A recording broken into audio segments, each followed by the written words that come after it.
তোমায় দেখলে মনে হয় 1000 বছর তোমার সাথে ছিল পরিচয়। আমি পাথরে পুল পোটাবো শুধু ভালোবাসা দিয়ে।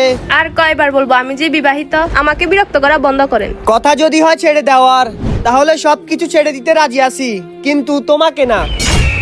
এখানে দাঁড়া। এই শুনেন, একটা ছেলে আমাকে প্রতিনিয়ত হয়রানি করতেছে। চলো দেখাও আমাকে। এই তো এই ছেলেটা। শুন ভাই, তুই আমাকে দিয়ে যা ইচ্ছা তাই করিয়ে নে, কিন্তু তোর বউয়ের সাথে আমার বিয়ে করিয়ে দে। আচ্ছা ভাই ঠিক আছে, আজ থেকে 41 দিন পর আমার বউয়ের সাথে তোমার বিয়ে করিয়ে দেব। আচ্ছা কি করতে হবে ওটা বলো।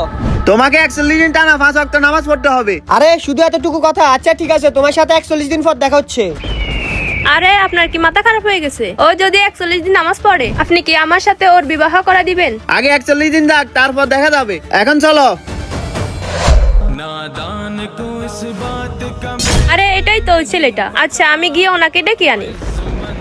এই দাঁড়াও ভাই, ভাই 41 দিন তো হয়ে গেছে, এখন চলো আমার বউকে বিয়ে করো। কি বলতেছেন ভাই? প্রথমে বলছেন নামাজ পড়তে, আর এখন বলতেছেন গুনাহের কাজ করতে। যে নামাজ পড়ে সে কখনো গুনাহের কাজ করে না। হেদায়েতের মালিক একমাত্র আল্লাহ। ভিডিওটি ভালো লাগলে কমেন্টে আল্লাহ লিখে যান।